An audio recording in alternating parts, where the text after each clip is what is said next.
নমস্কার বন্ধুরা, আজকে এপ্রিল মাসের 15 তারিখ, কিন্তু এখনও পর্যন্ত যুবসাথীর দ্বিতীয় কিস্তির টাকা ব্যাঙ্ক অ্যাকাউন্টে ঢুকেনি। তো তোমাদের কবে এপ্রিল মাসের দ্বিতীয় কিস্তির টাকা ব্যাঙ্ক অ্যাকাউন্টে ঢুকবে? তো ভিডিওটি প্রথম থেকে শেষ পর্যন্ত দেখো, তাহলে তোমরা বুঝতে পারবে।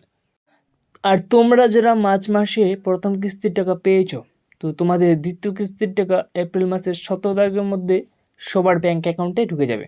আর তোমরা মার্চ মাসে টাকা পাওনি, এপ্রিল মাসেও টাকা পাওনি, তো তোমাদের একসঙ্গে দুটো কিস্তির টাকা দেওয়া হচ্ছে। কার কার একসঙ্গে দুটো কিস্তির টাকা ঢুকেছে অবশ্যই তোমরা কমেন্ট করে জানাবে।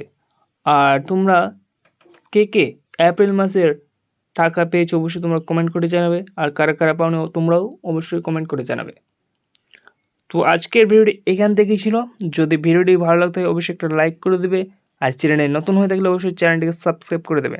আর সবাই এপ্রিল মাসের 17 তারিখের মধ্যেই সবাই যুবসাথীর টাকা সরাসরি নিজের ব্যাঙ্ক অ্যাকাউন্টে পেয়ে যাবে। তো 17 তারিখ পর্যন্ত তোমরা অপেক্ষা করো, তোমাদেরও ব্যাঙ্ক অ্যাকাউন্টে যুবসাথীর টাকা ঢুকে যাবে।